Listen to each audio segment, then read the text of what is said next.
Hello everyone, my name is Sunita and we are discussing chapter number 16 and this is part 2 of the chapter and the topic for today is Six Sigma. So Six Sigma is a concept which was popularized by John Welch of General Electric in 1990s. Now it was popularized by John Welch of General Electric. It was not introduced by General Electric, right?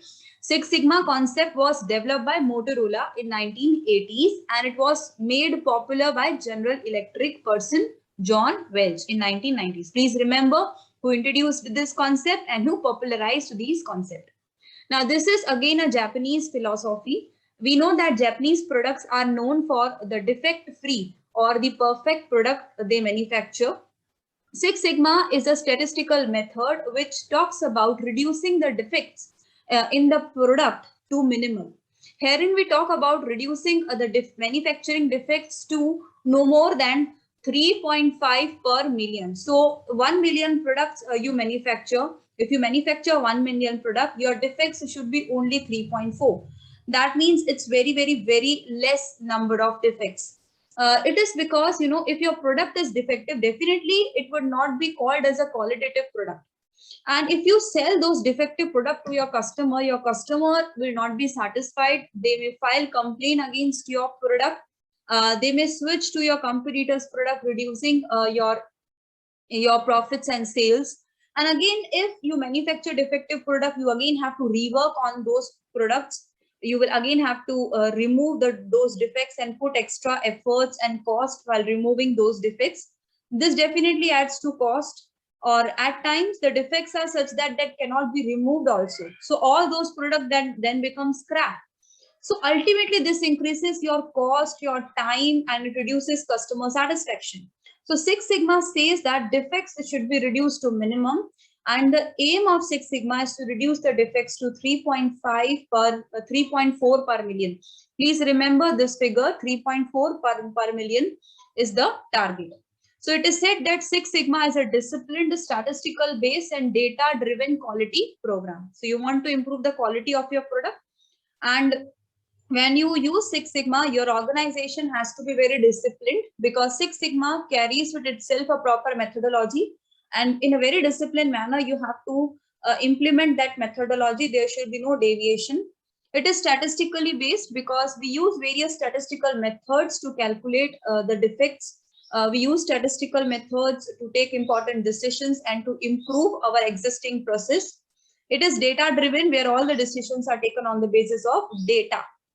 And the aim is to reduce the cycle time. That means the time that goes between when the customer places the order and the time at which we deliver the product to the customer.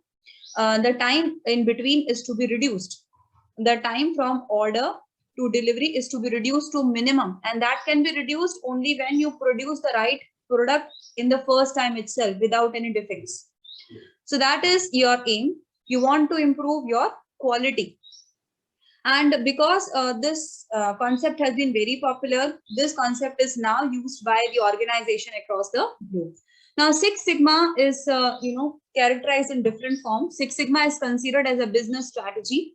You can use this concept while making your strategy, while making your plans. And if you use this concept in making your plans and implement that plan properly, it will help you to increase your revenue, reduce your cost, and improve the process in entire organization. Six Sigma is termed as a vision. The senior management can definitely use the concept of Six Sigma methodology in its vision. It will help to give the proper direction to all the employees. Employees will understand that the management desires to create a defect-free products. The management will also provide a positive environment so that the employees can work towards this vision. Six Sigma is also termed as a benchmark. Six Sigma itself is a benchmark which every organization intends to reach. It is a standard which every organization wants to reach. If you keep your standard as a Six Sigma, you will be inclined to improve your processes in order to make your processes work more and reduce the defects to minimal. And again, Six Sigma is a kind of a methodology that can help you to improve your existing process and new processes. And using this process as a benchmark, PISA companies have reduced their pizza companies such as Domino's have reduced their cycle time by using Six Sigma to 30 minutes. So previously Domino's was having 60 minutes delivery time. By analyzing the process and removing the defects of the process, Domino's reduced their delivery time to 45, and again working upon finding out more defects in the same processes and working towards the continuous improvement, they reduced the cycle time from 45 minutes to 30 minutes at present. So you can set new goals with the help of Six Sigma and work towards attaining the higher goals from time to time. Now, goal, as I already told you, Six Sigma provides you a goal which is very stringent. Achieving Six Sigma, it's very difficult, and therefore there are various levels before you reach at the highest Six Sigma levels. So the organization have to frame a very stringent quality goals for themselves, and these goals are to be implemented throughout the year. They have to use right kind of methodology. As I already told you, Six Sigma provides a proper methodology which you have to implement if you want to attain Six Sigma, and that has to be implemented very sincerely without any leniency. And then only you can reach the Six Sigma goal. It is a statistical method. Six Sigma is a statistical data-driven method, and you use various kind of statistical analysis in order to find out the problems with the existing process. You make you make the use of statistical tool in order to analyze those problems, find out the root cause of the problem, and finally you use Six Sigma methodology in order to improve your existing process performance. Robust methodology. So it is a robust methodology. It can be used by any kind of organization, and Six Sigma is considered as the only methodology in the market for which the documented proper methodology is provided. We'll discuss the Six Sigma methodology in a moment, but they say that Six Sigma is the only method for which you have a proper documented methodology. And you also can have a Six Sigma certifications. There are various Six Sigma certifications. If you want to be a Six Sigma leader, you can go for those certifications wherein you will be made to understand the theoretical part of Six Sigma. You'll be given practical problems of Six Sigma, and therein you can have various Six Sigma certifications. We'll look at those certifications also. So if Six Sigma is used in a proper manner, it will help you to improve your performance and get better returns. So as I already told you, it is very difficult for the organization to reach at Six Sigma, wherein your defect rate would be 3.4. Defects, what is DPMO? It is defects per million opportunity. So your defects should be 3.4 in million. So that is the ultimate level you want to reach. And DPMO, please remember, it is defects per million opportunities, right? And when you have defects 3.4 per million opportunity, your yield would be 99.99966. That means this would be the level of perfect products that you manufactured. Out of 100%, 99.99966% would be a perfect product, that is defect-free products. But it is very difficult to reach at this level. So the organization would first start by coming at Sigma 2 or 2 Sigma, then 3 Sigma, 4 Sigma, 5 Sigma. And each level as you reach from 2 to 3, from 3 to 4, from 4 to 5, and from 5 to 6, your defect rate reduces drastically and your yield increases drastically. So the organization can start with 2 Sigma and ultimately aim for reaching at 6 Sigma, but it will take lots of time. And as I already told you, Six Sigma can be thought of as a measure of process performance. If you reach at Six Sigma, this means that your processes are performing very beautifully. Your processes are performing excellently. And for this, you first have to identify what is your current level of your performance. And then you can continuously improve your current level of performance, trying to reach at Six Sigma. So even if the organization does not touch at Six Sigma initially, they can make improvement from going from one level of Six Sigma to the another level. So as and when you come from one to the another level, your performance increases, your cost reduces. Yes, and your customer satisfaction also increases as and when you move from one level to the another. Now the question is why the organization are opting for Six Sigma today, why they are opting for, why they are trying to reduce their defects and why they are trying to use this methodology. It is because, in these days, there is lots of competition and the resources, the limited resources, the cost have increased. And if you want to stay competitive, you have to look for various alternative methods that can increase your efficiency. So Six Sigma help you to improve the efficiency with which you do your task. It help you to reduce your defects. It help you to minimize the variations in your processes, the defects in your processes. So if you follow the defined sequence, the steps of Six Sigma properly, you can achieve drastic improvements. And you can also get these all benefits also. So the first benefit of Six Sigma would be reduce your cycle time. I told you what is cycle time, the time from which the customer places the order until we deliver the product to the customer, the time, the various activities that we do in between involves time and cost. So if we do all those activities in a defect-free manner, definitely we'll be able to deliver the perfect product to the customer at once, which will reduce the cost and time. So this can be done with the help of Six Sigma. It can also help you to reduce your scrap generated by the process because your defects will be reduced. So if there are no defects, there would be no scrap. I already told you, if you manufacture a defective product and if it is not possible to make it defect free by reworking again, you have to put that product as a scrap. And this increases your cost. You have wasted your raw material, your time and effort. So that way, if you use Six Sigma and manufacture defective product, your scrap will also be reduced. Your customer would definitely be satisfied if you provide them defect-free, perfect product. It will help you to decline in the number of your factory defect. The products that you manufacture at your factory would come with less number of defects. And it will help you to decrease or eliminate the reworking. When the product is defective, you have to rework. That would not be the case if you have Six Sigma in place, because in that case, there would be very less defects or no defects at all.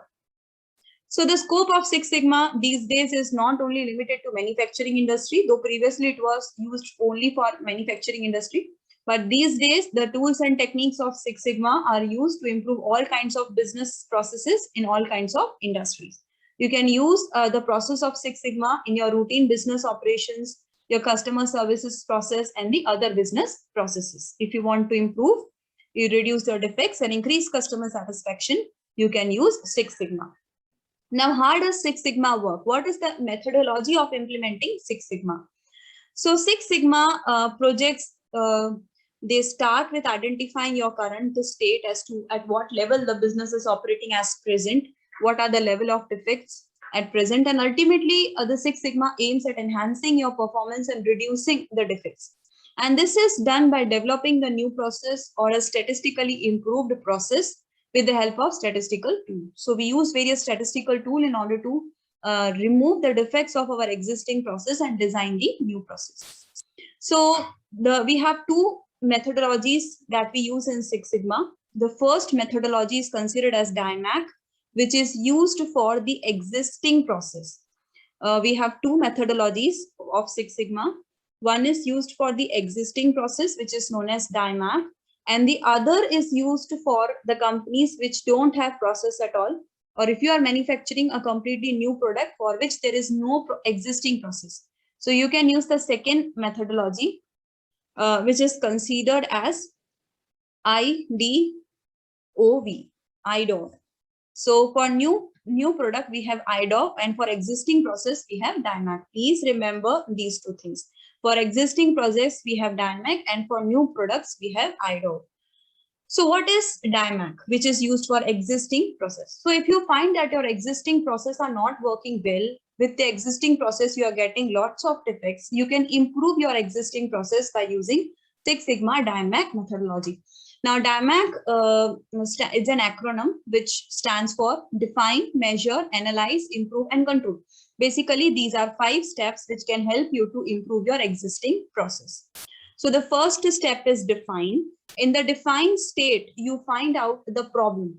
See, if your existing process is not working well, definitely you will have customer feedback. Customers will list the problems that they have with your product. So you can get the problems on the basis of voice of your customers. That means on the basis of your customer complaints. The customer will give you their requirements and the defects they see in your product. And that can be the basis of identifying the problem with your existing process. So in the first step, you have to define the problem with your existing process. You have to define the parameters, or the critical parameters wherein you need to improve on the basis of your customer feedback. So this is your first step, define the problem and the parameters wherein you want to improve. In the second stage, you will analyze your current processes. You will analyze the existing picture, the complete picture of your existing processes. You will understand what are the existing goals. You will collect the data about the existing process. In the second stage, you will just understand your existing process. The second step talks about measure your existing process. In the third stage, we will analyze the data that we have gathered regarding our existing process in our second step. So in the second step, we have measured or collected the data about our existing process. We'll analyze all those data. We'll identify the problems with our existing process, the number of defects that we are getting. We'll also analyze the root cause of all those problems that we are having in our existing process. On the basis of the analysis that we did in our third stage, we'll improve. We'll make the plans which will help us to reduce the variations, the defects, eliminating the defects and eliminating the causes of the problems. And in the fifth stage, we have to control our future performance. We have to see that the level of the change that we have done or level of improvement that we have achieved is maintained in future also, so that we can realize the gain in future. So the 5 step of DIMAC, I hope you understood. The first stage is to define the problems with your existing process. This can be done on the basis of feedback of your customer. Second stage, you will measure or you will understand your existing processes, the goals of the existing processes. And for that, you have to collect necessary data. In the third stage, you will analyze the collected data, identify the problems and the root cause of the problems.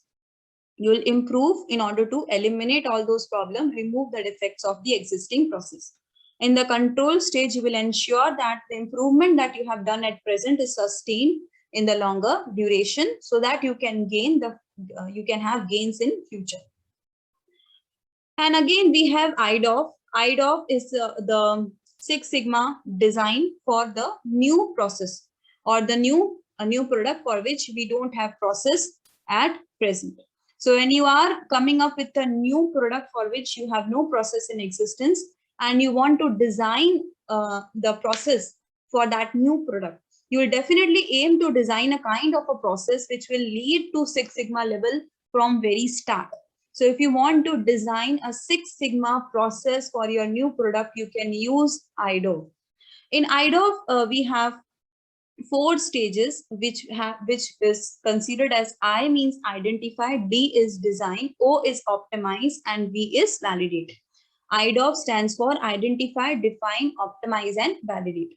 So in identify stage, as we don't have our own process, we have a new product for which there is no process. So we'll identify the process goals and parameters of our competitors.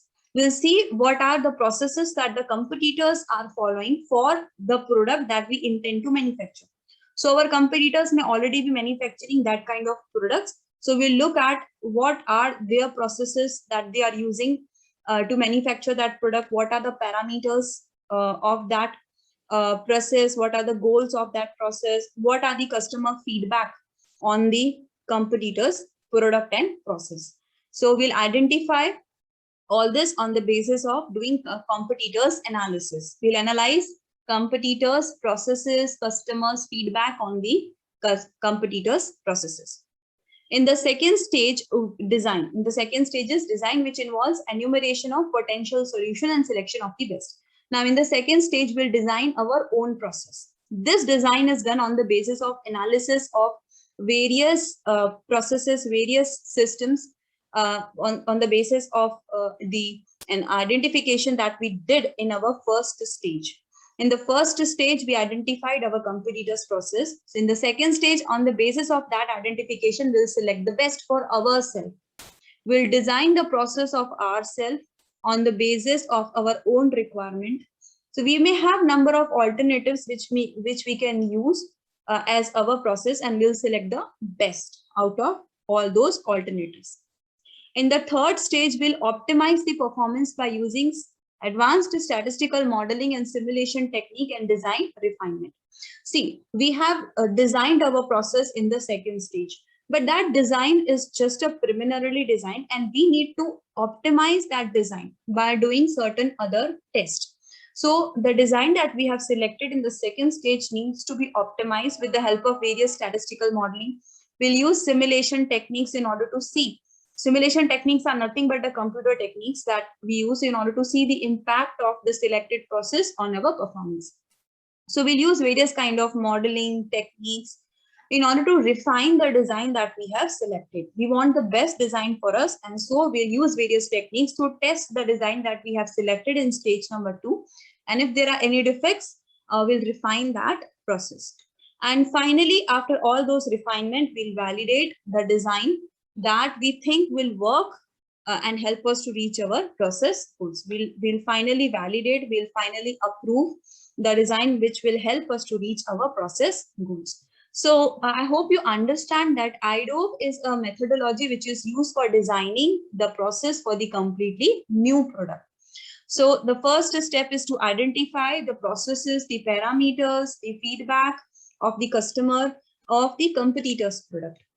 And then in the second stage, we'll design our process after selecting the best out of various alternative processes. In the third stage, we'll try to optimize or improve the selected process by doing various statistical tests, modeling, simulations, and we'll refine the selected design. Finally, after doing all those stuff, we'll approve a design which will help us to reach our process goal, which we feel is good looking to our process goals that we will select and implement. Now, it is said that company may start with DIMAC project, which may ultimately turn into DFSS. DFSS is nothing but Design for Six Sigma, which is the second name for IDOE. DFSS is nothing but the Six Sigma design, which is used for new project. So you can call it as IDOE or you can call it as DFSS. Both are same thing. So DIMAC may sometimes turns into DFSS. This is usually because your existing process that you are using may be completely failure. There may be no scope for no scope for partial improvement, and you may have to redesign the new process for your products. And in that case, you may discard your existing process completely and design the new product, new process, right? And whenever you are designing the new process, definitely you'll use DFSS and not DIMAC. So what they are saying is that organization may start with DIMAC in order to improve the existing process, but when they feel that the existing process is worthless, they may discard the existing process and design completely new process for the existing product. And that way, because they are designing new process, they have to opt for DFSS. Now they have various illustrations, such as illustration of pizza delivery company. This you can read on your own. Now I was talking about certification of Six Sigma. So there are various level of certification for Six Sigma that you can opt. And these Six Sigma certifications are almost similar as those certificates as you get in martial arts. So Six Sigma certifications have various levels. We have champion certificate, yellow belt, green belt, black belt, and master belt. So herein, champion, master belt is the highest level certificate and champion is the least level certificate, and you can get the sequence. So you'll have to pass, if you want to get master belt certificate, first you will get champion, then yellow belt, then green belt, then black belt, and finally you can get a master belt certification. Now, what all this certification means, we'll understand it one by one. In this may definitely come in your examination MCQ, right? So the first level of certification is champion. Champion is considered as a most basic form of Six Sigma certification. When you are a champion, that means you understand the theoretical background of Six Sigma management, but you don't have the quantitative skills or the statistical skills which is needed for actually implementing a Six Sigma project in reality. And you don't have skills to be a Six Sigma team member. You only understand the theoretical background of Six Sigma. That means you got a champion certificate. So if you want to be champion, this is the first stage wherein you'll be given the proper understanding of theory of Six Sigma.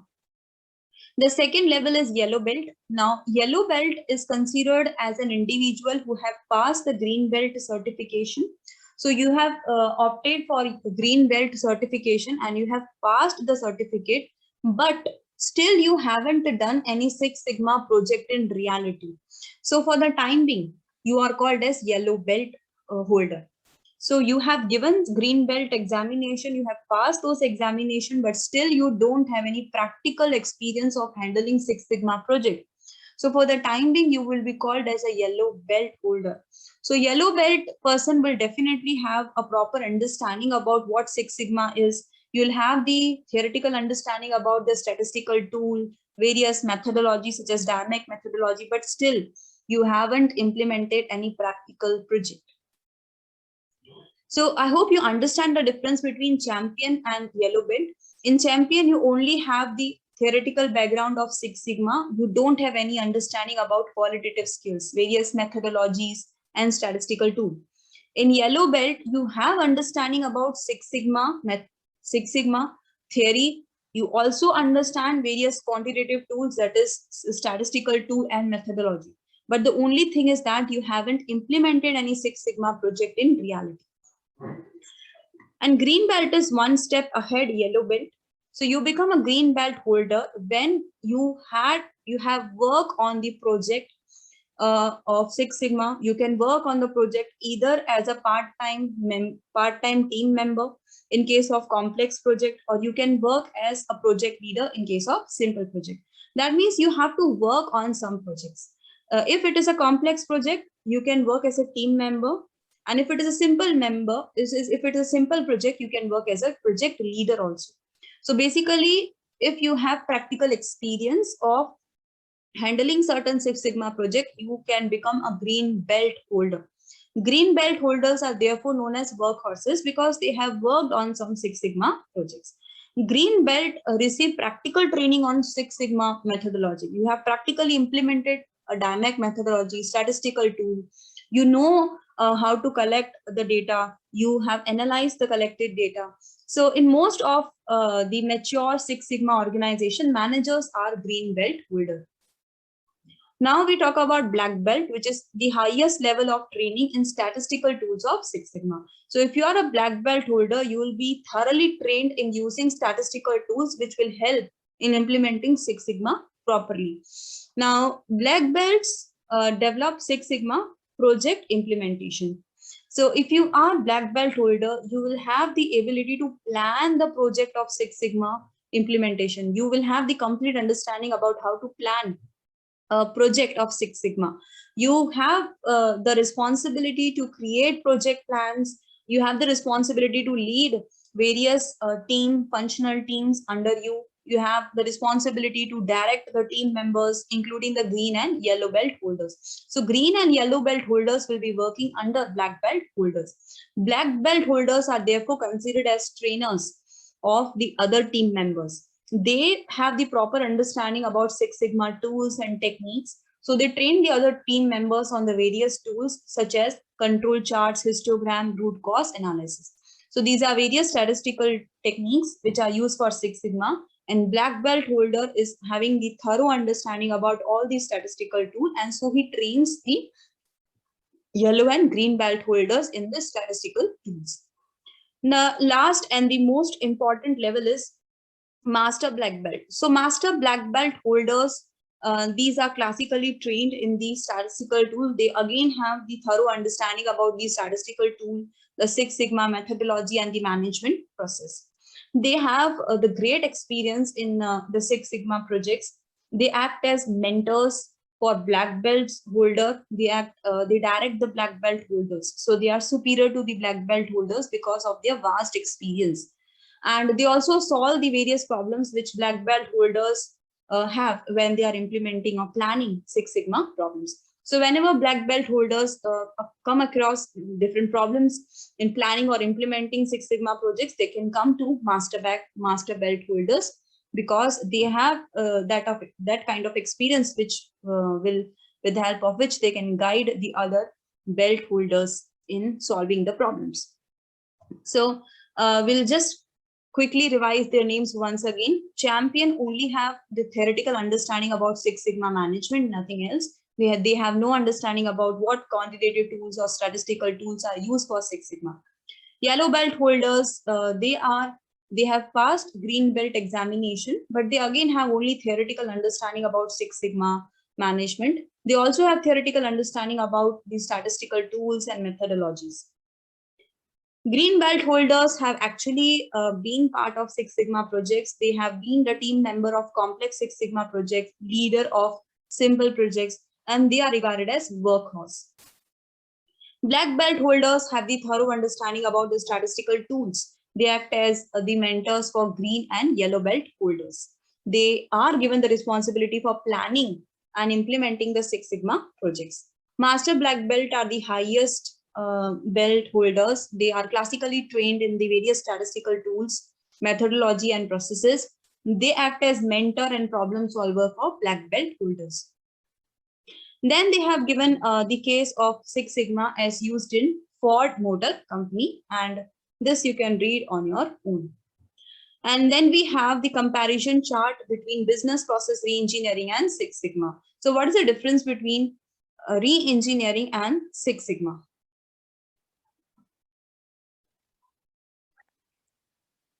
So the first step is general tendency. The first difference is about general tendency. So the general tendency of BPR is radical redesign. That means you will redesign your process entirely. You will discard your existing process and build your process from scratch once again. And in Six Sigma, we are not doing any kind of radical redesigning. We are just analyzing our existing process by using DIMAC. We are trying to find out the problems with our existing process, and we are only trying to remove the defects in our existing process.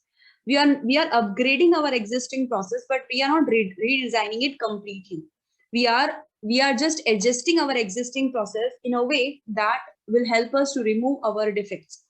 We are trying to align our existing process with our goals. We are trying to maintain the existing process in a way that will help us to remove our defects and improve the quality of our product.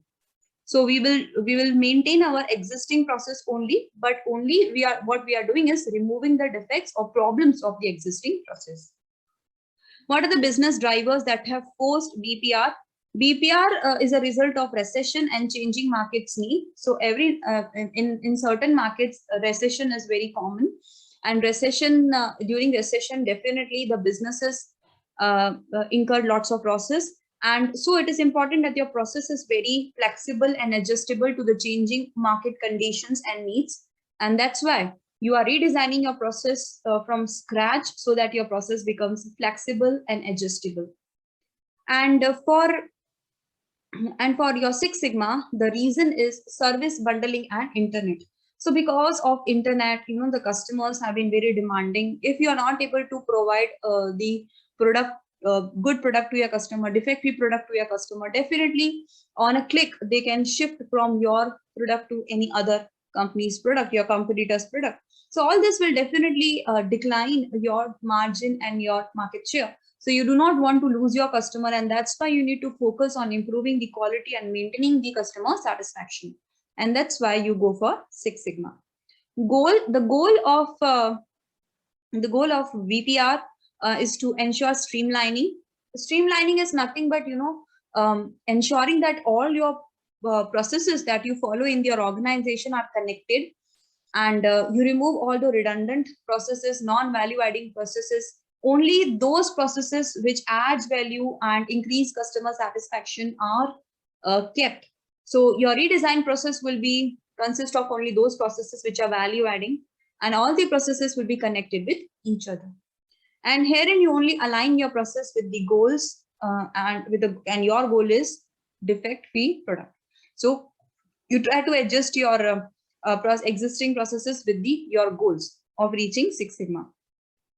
The tools that you use is process map. You make the map of the processes, like after which step you are doing which step, right? So you will make a map or a design of a visual map of your existing process in order to find out the problems in the existing process, and then you will redesign your new process. And herein, as I already told you, it is a statistical method. Six Sigma relies upon various statistical quantitative tools in order to identify the problems and redesign, and in order to upgrade your process. Not redesign, but upgrade your process. Method, we challenge our process fundamentals. The organization that go for BPR challenge that the existing process are not good enough and that they need to be redesigned. And here in PQ, here in our Six Sigma, our goal is on cost of poor quality. Six Sigma stresses that the cost of poor quality is very high. If you provide bad quality, defective product to your customer, definitely your market image is tarnished and it can cost you in long run. So herein our goal is to reduce the cost of poor quality and increase our capability of providing defect-free product. Deployment is top down, and here deployment is top, bottom, and middle. So the most important entities for Six Sigma are top, then bottom, and then middle level management. Key feature, for implementing BPR, you need to get the help of outside expert consultant, because it is a very difficult process to redesign. It's a very difficult philosophy of redesigning the existing process. It's very difficult, and so it may not be done by the organization by itself. You require the help of experts from outside. And in case of Six Sigma, it is not necessary to introduce the outside experts. You can make your employees go for various Six Sigma certification. They can themselves become expert, and thereby you can take the help of those internal experts. Impact of BPR is on short and medium term only, whereas impact of Six Sigma is seen in short term, medium term, and long term. Role of technology. Technology is used in both BPR and Six Sigma. Risk return ratio. So the risk in BPR is high, but return is low. And in case of Six Sigma, the risk is medium and returns are high. So basically Six Sigma is easy to use. And BPR, even if you redesign your entire process, it is not guarantee that your new processes will help you to attain the level of improvement that you desire, the level of return that you desire. So it's very risky to redesign the entire process, to face that kind of resistance from your employees. So it's very difficult. And that's why, whereas Six Sigma does not require you to discard your existing process, it only helps you to upgrade your existing process by removing the defects. And so the risk is very less, and returns definitely are high, because if you remove the defects, your customer definitely will be satisfied and your profits would be high. So this was all about the difference between your BPR and Six Sigma. Just give it a read.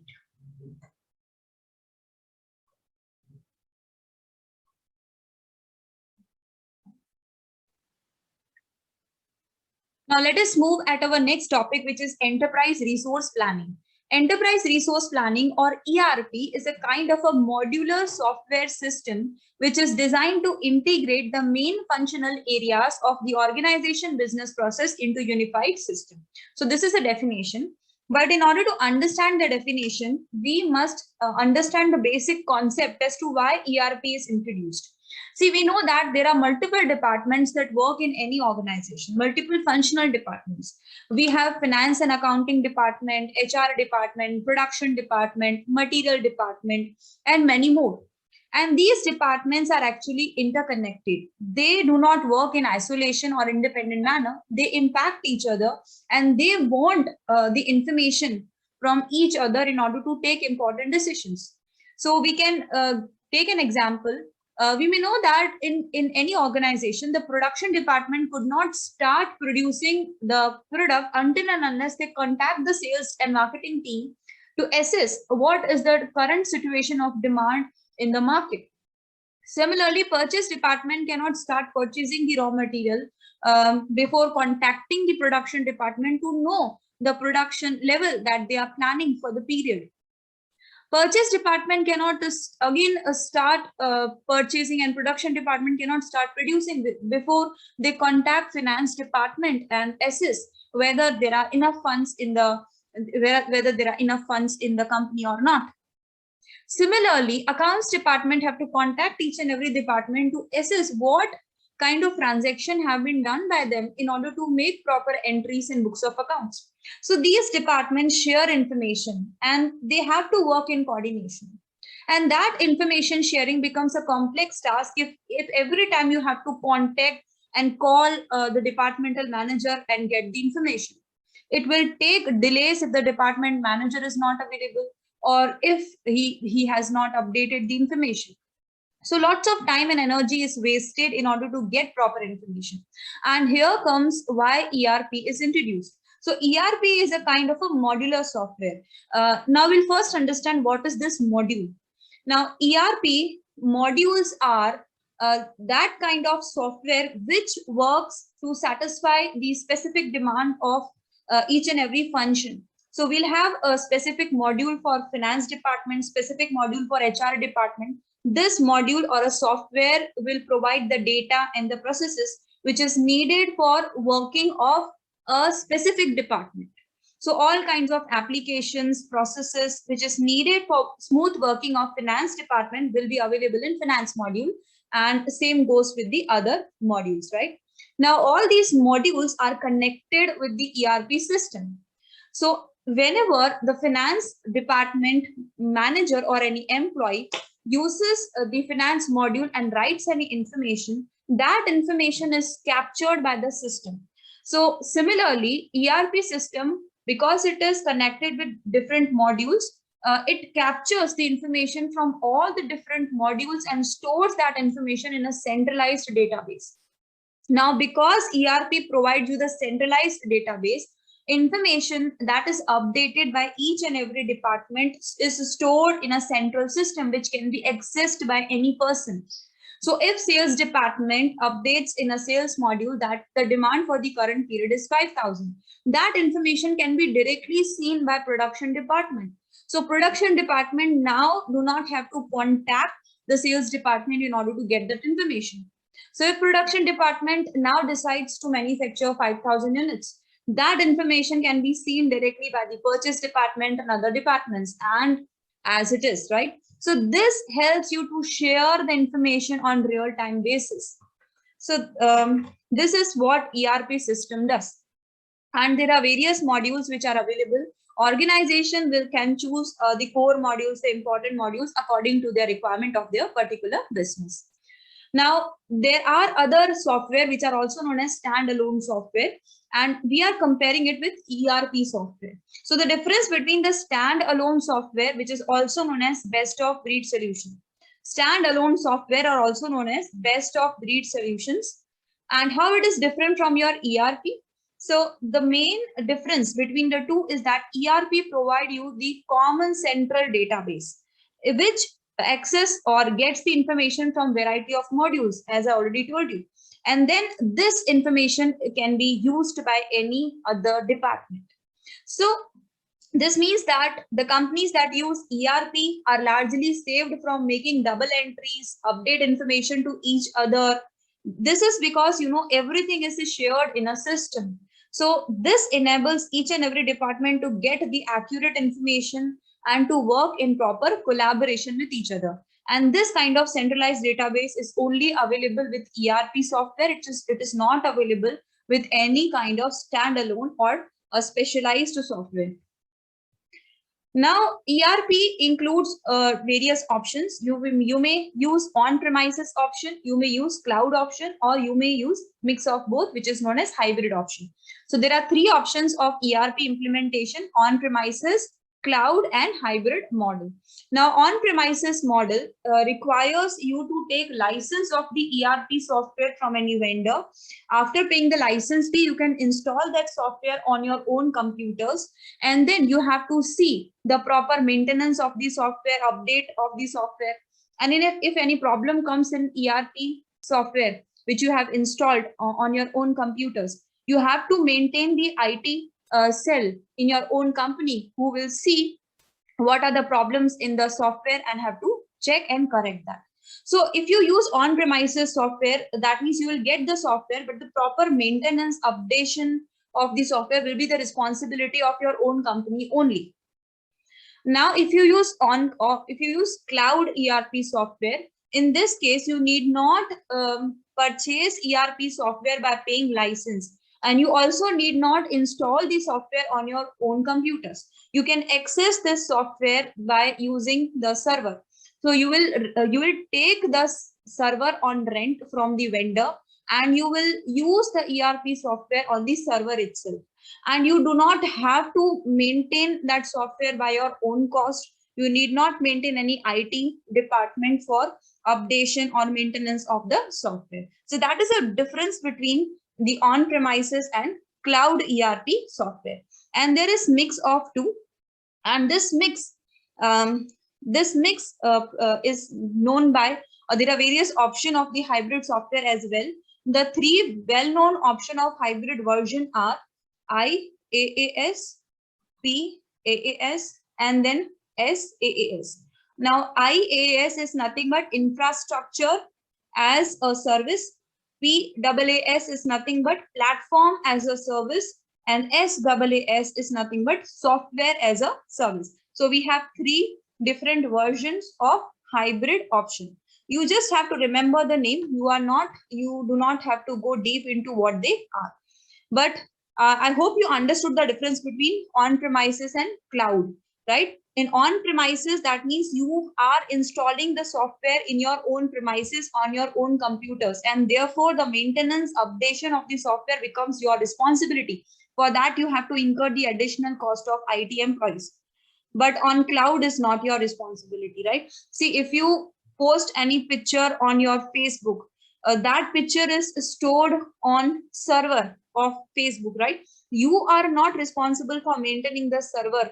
You are just using that application, right? So that is what we do with ERP cloud option. I hope you understood this way, right? Now, ERP previously, historically, when the cloud version was not available, ERP was thought to be very expensive, monolithic, and end-to-end implementation software. Now, monolithic is nothing but a software wherein all the information is stored at a particular place, which is the case with ERP, wherein all the information is stored in a central database. End-to-end implementation are those kind of software which provides or satisfies all the needs of the client from beginning to end. If you purchase ERP software with proper modules, it will help to satisfy all your business needs, all your information needs from beginning to end in a proper manner. So that was the case with ERP previously. It was thought to be very expensive. But because of the cloud versions which are used at present, it is very easy to deploy or use the ERP software these days. We take the benefit of SMB. SMB is nothing but server message block. Now, this is nothing but a kind of a communication system which helps to share the information across different departments and different persons. So this we do with ERP. We create a centralized database and we share the information across the authorized persons. So SMB is used in great numbers in order to share the proper information on cloud versions, right? Now, ERP these days is often coming up with next generation capabilities such as artificial intelligence, Internet of Things, and advanced data analytics. So these days, ERP systems have been updated with next generation capabilities. Just remember the name: artificial intelligence like Siri, Internet of Things, and advanced data analytics. All this help you to digitally transform your business. Now, ERP, why it came into existence, I already told you. So business typically turn to an ERP system when they outgrow the spreadsheets and desperate, often soiled software systems and need unifying capabilities of an ERP system to enable growth. So when the organization becomes large, it becomes very tedious for them or different departments in a large organization to maintain their separate data and then to share it across different departments. So previously, the organization used to make organizational department used to make their own database by making certain spreadsheets, and they were using COL, that means individual softwares, but that didn't fulfill their demand. They realized that it is important for them to share these information as well. And sharing information was not possible with the standalone or the COL software. And therefore, ERP came into existence because ERP provides you centralized database, which is not available with the other standalone software. And as and when the technology is, the ERP technology is still in the growing stage, and therefore the specific definition of ERP varies from vendor to vendor. This particular software is still into the evolving stage, and therefore the definition changes from vendor to vendor. Now, what is the history of ERP? And question can definitely come from this area. So first of all, we should remember that the term ERP or Enterprise Resource Planning was coined by Gretner. So it was coined by Gretner in 1990. Now, what kind of software was used before ERP came into existence? So before ERP came into existence, there was one software which was known as Material Requirements Planning, or MRP. And MRP is practically used for a manufacturing industry. It cannot be used for any other kind of industry. So in a manufacturing industry, when we manufacture any kind of product, we need to get proper information regarding whether all kinds of raw material are available or not, and to guide. So we need a software which points out that a particular raw material is not in a proper quantity, so that we can order it on time. So that kind of material management and planning was done with Material Requirements Planning. So it was developed by IBM, that is International Business Machine Engineer Joseph Orlicki. So please remember, MRP was developed by IBM engineer Joseph Orlicki, and it was a system which was helpful in calculating the material and components which are required to manufacture any product. So I already told you this was used only for manufacturing industry. Then again in 1983, what happened? A person named as Oliver White, who was a management expert, he developed the extended version of MRP and he named it as MRP2. Now, MRP2 was definitely the broadened version of MRP1, and it includes certain other components, such as it included the component of planning processes of other areas also. So it helped you to integrate the operational and the financial planning. So if you are manufacturing any material, if you are manufacturing any product, MRP1 was helping you to plan for materials, but to purchase that material, you also need finance. So if you want to purchase material, you also have to plan for finance also. MRP2 helped you to plan for these two in a simultaneous manner. So MRP2 helped us to plan for material or operational planning and also financial planning. So these two were done in the integrated manner in MRP2 software. MRP2 also provided with certain other facilities, such as product design and capacity planning. Product design planning and capacity planning can also be done with MRP2. But MRP2 was only used for manufacturing sector only, whereas ERP is again the expansion of MRP2. It extended beyond manufacturing business, and this kind of software can be used by any departments or any kind of business organization, because it covers wide variety of functions, not only just finance and materials. It covers wide variety of functions such as accounting, human resource, supply chain management. All the information could be stored in this software. It has variety of modules for different functions, and all this information is stored in a single centralized database. Therefore, we say that ERP is not just useful for manufacturing sector, but it is useful for wide range of industries.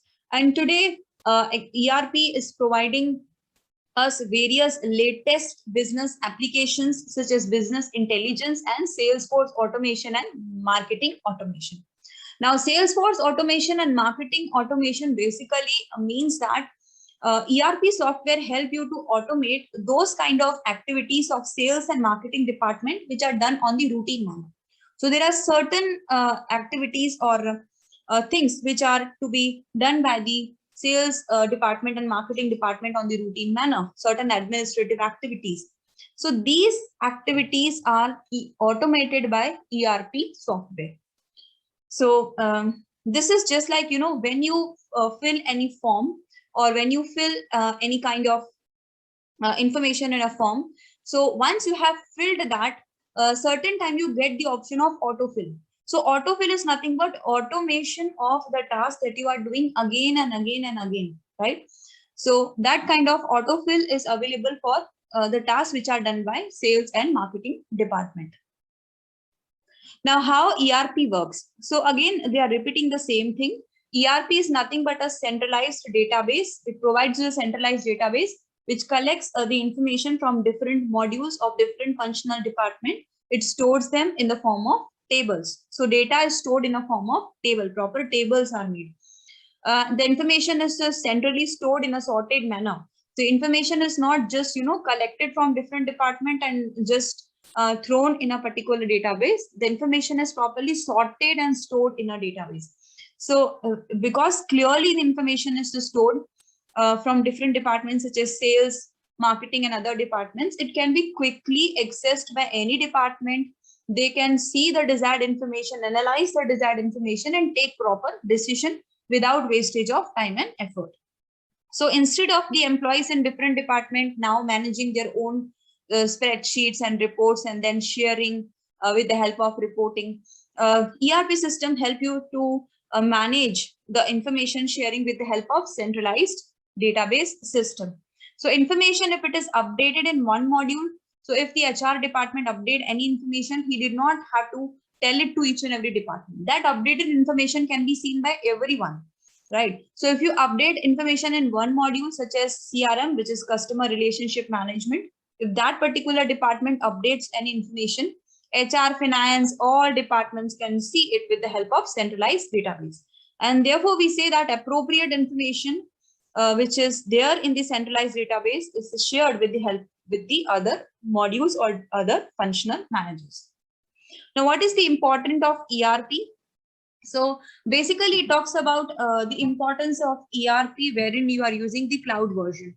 So if you are using the ERP cloud version, what will happen? You do not have to manage your own IT team. So there is saving of cost in IT. There is business process efficiency because you are sharing the information at the right time with the various departments. They can take proper decision on the basis of proper data. And therefore, the efficiency of business definitely increases. The time and effort is saved. It provides you a business process platform for the purpose of standardization. So the information in the standardized form, very sorted and standardized information is available to each and every department. And therefore, we can say that ERP provides us a platform for process standardization, information standardization. It is regarded as catalyst for business innovation. It is a very innovative idea to manage the business with the help of ERP. ERP help us to innovate very quickly because we are getting the right information at the right time. So we can save IT costs, we can enhance our efficiency. It provides us the platform for process standardization. It is a catalyst for business innovation. It helps us to innovate very quickly because we are getting the right information at the right time. So they are saying that the first two aspects, the first two advantages are very easy to quantify, but the later two are, later two are important for any business organization, but they are not easy to quantify, and they have the great impact on the business. So again, they are saying that ERP help us to provide the real-time data. The real-time data is provided to each and every department. So the information is spread across the department very quickly. It enables the business to adapt very quickly and to respond to changes. And that's why I said that it will help you to do innovation. You will be able to respond to the market changes in a proper manner. So if marketing department comes to know about any opportunity, he'll update in the system. This information will come. This information can be seen by research and development, production department. They can quickly come up with any idea. so that they can take the benefit of this new opportunity. So the business data available in ERP system provides more informed decision making with an enterprise. So you can take the decision on the basis of proper information. Now, ERP data, this is very important. You can share this ERP data with third partners also and vendors, which can help you to improve the efficiency of your supply chain. So you can share the ERP information with your supply chain partners also, with your raw material supplier, with your distributors and other third parties. Now, what are benefits of ERP system? So ERP system provides number of benefits. So the main benefit of the ERP system is that there is real-time data sharing, information sharing, and standardized sharing, right? The data is shared in the standardized form with each and every department. So because ERP components can share data easily than disparate or individual systems, these standalone systems. So this helps the cross-departmental business processes easier and to manage on daily basis. So you can manage your day-to-day activities in a very smooth manner because all the data is information at the right time. You're not wasting time to contact the other departments in order to get the information. So they can also enable better insights from the data, especially with the newer technologies that ERP systems are including. So ERP also help you to analyze the data, analyze the information that comes to you. You are not, with the help of ERP, you will not just get the information, you can also analyze that information because ERP comes up with the newer technologies as well. It will help you to do a very powerful analytics, data analytics of your business. You can find out the proper information and do certain kind of statistical test on that information and come to certain conclusion. Machine learning and industrial Internet of Things capabilities. So these kind of new technologies are now part of ERP. Just read that once. Now, in addition, ERP software, it provides you certain other benefits. It boosts the efficiency by automating the data collection. Definitely, if ERP was not there, you have to manually collect the data by calling each and every departmental manager. This definitely wastes your time and reduce your efficiency of work, which is not the case if you are having ERP software. Data collection is automatically done. Now, enables the business growth by managing increased complex business processes. So complex business processes becomes very simple if you are having the right information at the right time. Because of centralized database system of ERP, you will have the proper information that will help you to solve any kind of complex problem that can come in your business process.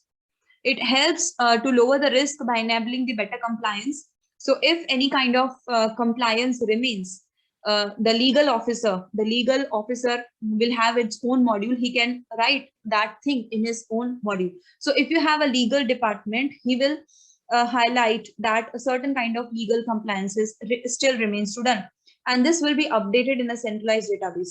So this can be then seen by the other departments who are responsible for the compliance. They can be reminded that certain kind of compliances are still remaining. So legal department will just highlight the thing that will be reflected in a central database. The particular department responsible for fulfilling this legal compliances will come to know, and they will just do it at the right time. This will therefore help in lowering the risk of non-compliance, right? It fosters collaboration. So every department will work in a collaborative manner because they are sharing the information together. It provides the better business intelligence and customer service capabilities. The organization can easily serve the customer at the right time by getting the right information from the market, from different departments. So definitely your customer service capabilities increases because you are responding at the right time. It improves your supply chain management because you'll also share the ERP information with your supply chain partners. Now, there are certain advantages and disadvantages of ERP.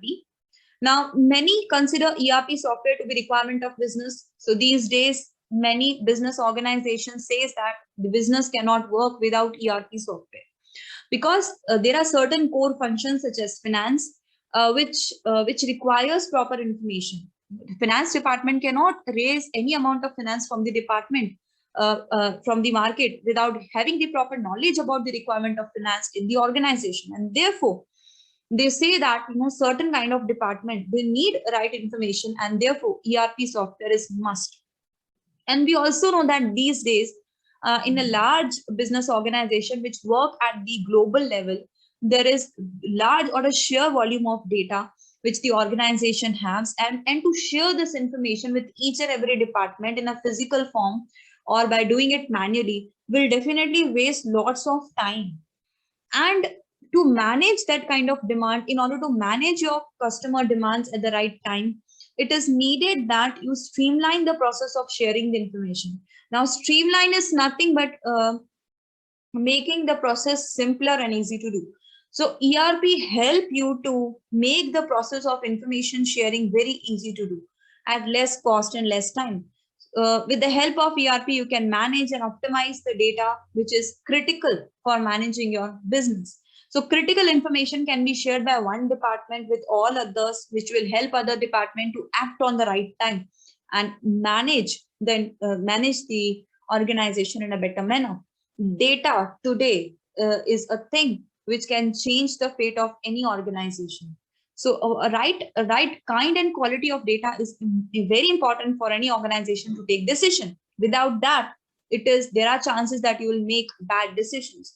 ERP help the organization not to fall into the trap of making wrong decision.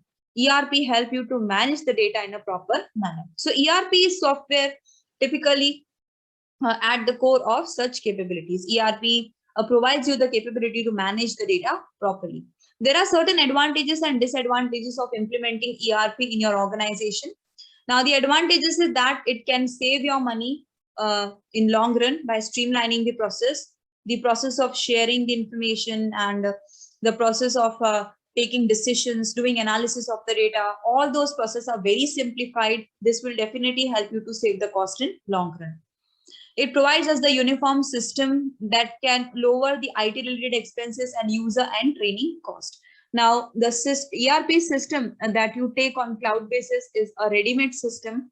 You do not have to incur cost of, first of all, designing and then maintaining that system by your own.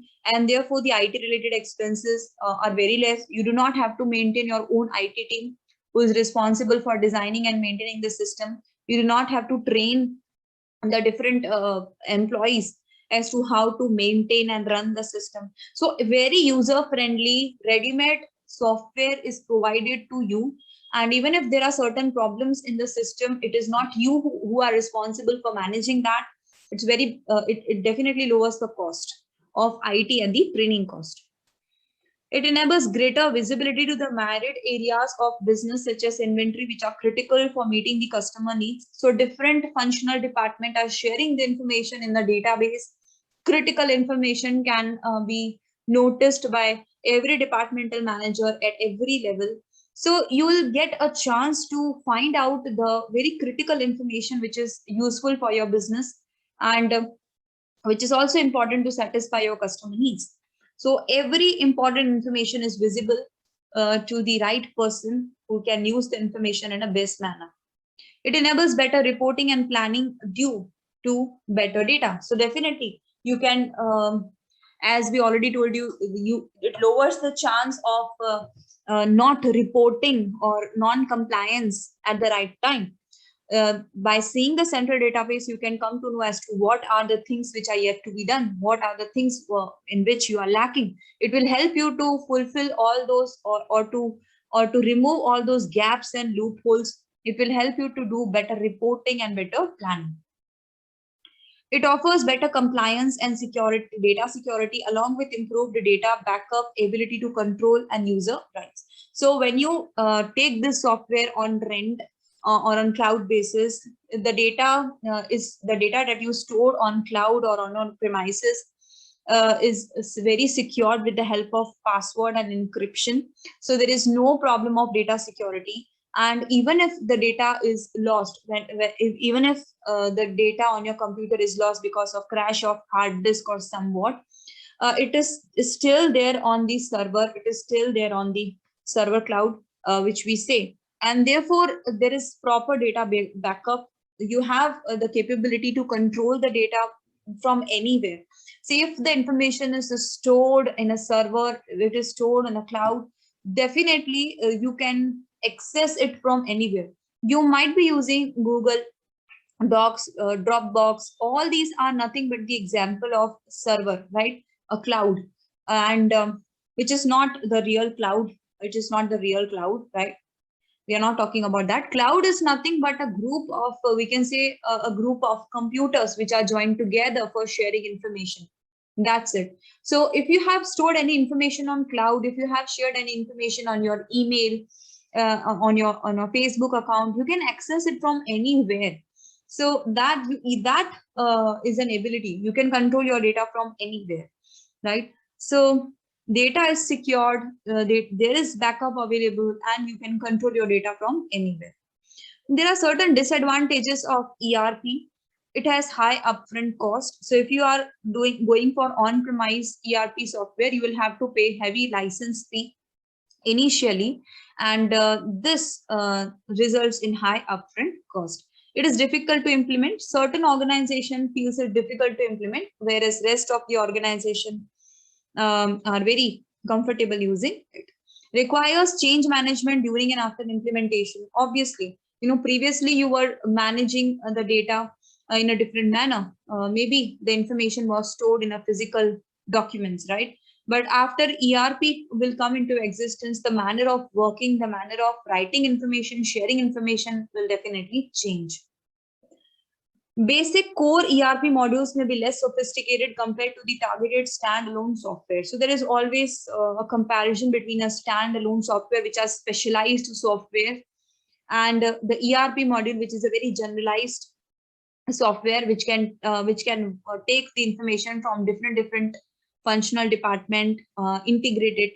So that kind of software is known as generic software, which is available for different departmental areas, whereas standalone software are specialized software, and it can be used by a single department only, and therein that kind of centralized database is not available. So there is always comparison between ERP modules which are not that sophisticated as that of the standalone software. So companies, it is said that even if you go for ERP modules, because they are not sophisticated, they do not provide that much facilities which you can get by buying any standalone software. So you may have to install the additional facilities, you may have to install the additional modules in order to better use and control your different areas and different data. So that is that using ERP modules may require you to incur additional cost for obtaining the additional facilities, right? So that's what they are saying. It requires you to implement high upfront costs while buying licenses. It is difficult to implement for certain organization. It requires you to change the way you are managing data previously. And there is always a comparison between ERP modules, which are not considered as very sophisticated compared to the standalone specialized software.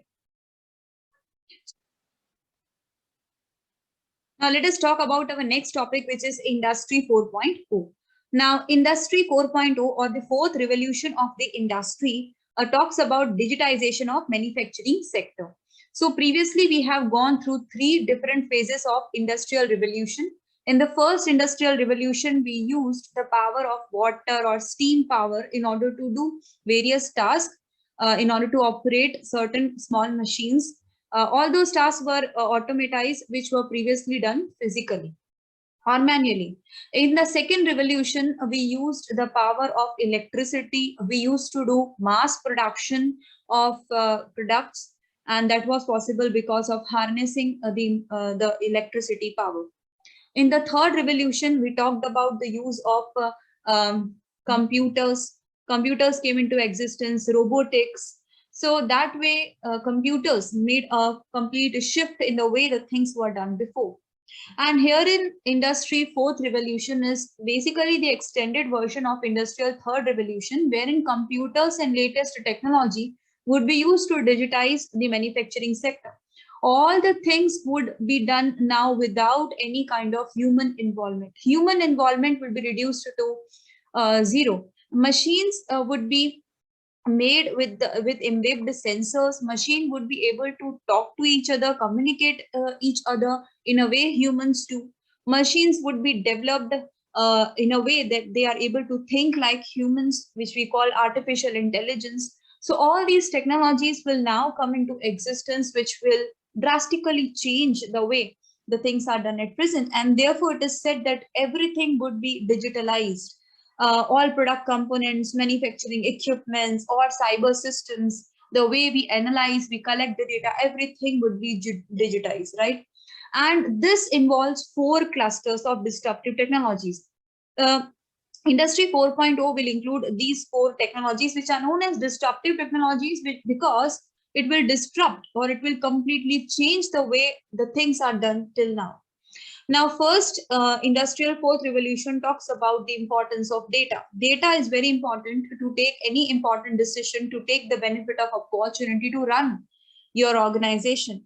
And Industry 4.0 talks about the proper data collection, huge computational power, large amount of data, data running into millions and millions of pages could be easily computed. And there would be connectivity, strong connectivity, wherein the information can be shared across the globe.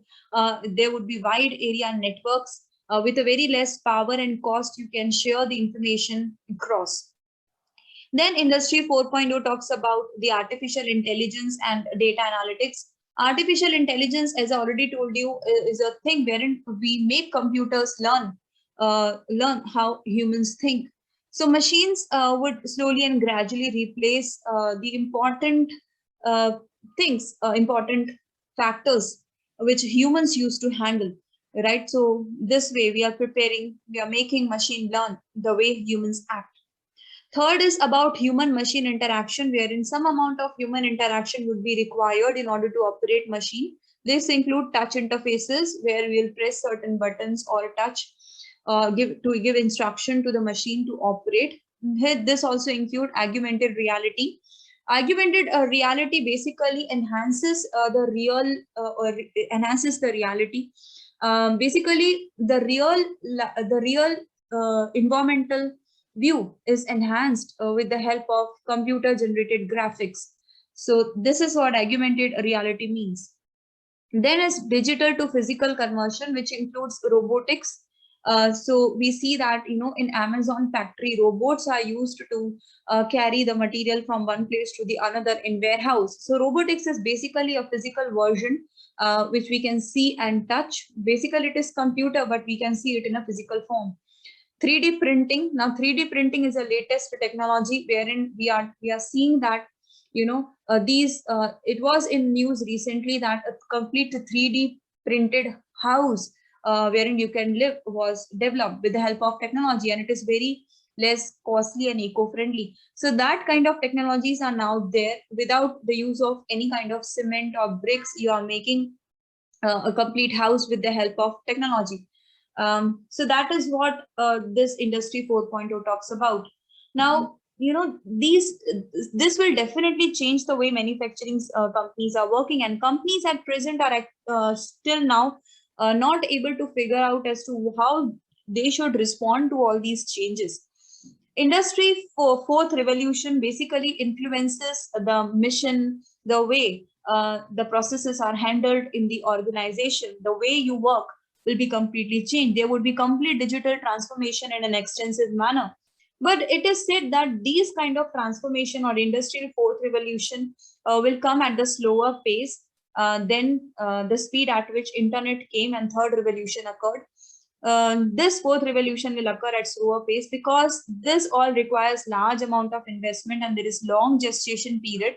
The results will come in a longer duration, and also companies are very conservative. They do not want to spend large amount of funds in a risky projects. So they are very conservative in their investment, and therefore this will come at a slower pace. So but it is said that if certain companies are ready to take risk and ready to become the early adopters of new technology, they'll be rewarded in a long term. Because sooner or later this is going to occur. Everything would be digitized in the years to come. Digitalization also help you to improve your product quality and safety. You will be able to give faster delivery of your product to the customer, and this way you can help in making or building a long-term relationship with your customer. Now, for manufacturing company, the fourth revolution must include. So, if you want to be part of the fourth revolution, these four factors you need to work upon. First is interoperability. Please remember the four factors can definitely come in your multiple choice question. Interoperability talks about that the various machine devices, sensors, and people working in the organization will be able to operate together, will be able to connect and communicate with each other in a proper manner. Information transparency, this talks about that, you know, all the physical information, all the physical things would be converted into the virtual things and would be stored in the digital form. If this occurs, the information can be shared across with all the people who need that information, and therefore definitely information transparency will occur, because every physical information, every physical thing is stored in a virtual form which can be accessed by any authorized person, and this will ensure that nothing is hidden and information transparency occurs. Technical assistance, where technology will assist people in taking important decision by and solving complex problem by analyzing the data and the problem. Technology will also help the people to do difficult tasks or to do those things which are unsafe for the humans to do. Decentralized decision making. So herein we are talking about how cyber systems can help in taking important decisions without human involvement. So machines can take important decisions directly if there are simple decisions, and machines can become as autonomous as possible with the help of constant learning. So we talk about automobile systems, we talk about medical monitoring system, process control system, robotics. So these are those kind of machines which are developed in a way that they can self-monitor. So you can talk about, you know, when any patient is admitted to the hospital, you might have seen certain machines attached. Those machines are monitor the person without human involvement, and whenever the condition of the patient is not proper, the machine gives signals. So that way, you know, doctor need not be present 24 hours before the patient. Machines can take decisions as to whether the condition of the patient is improving or deteriorating. So that way machines can take the decisions on their own. There are many manufacturers who are still in denial of industrial fourth revolution, who still do not accept what would be the impact of this revolution on their business. They are having difficulty in finding the right person who can manage the impact on their business because of the industrial fourth revolution. So they are still in struggling phase, not accepting, not finding the right person who can help them to come out of these problems. But there are others companies who have already started implementing these changes, who are preparing themselves for the future, who are making smart machines, using smart machines in order to do their day-to-day operations. And it is also said that this industrial fourth revolution is still in the evolving phase, and we could not say as to what would be the picture of our future. But companies are still adopting these industries. Those companies who are understanding what is industrial fourth revolution, what is its real potential, they want to harness it for their benefit, and that's why they are using these smart technology, smart machines to save their cost in order to increase their profits.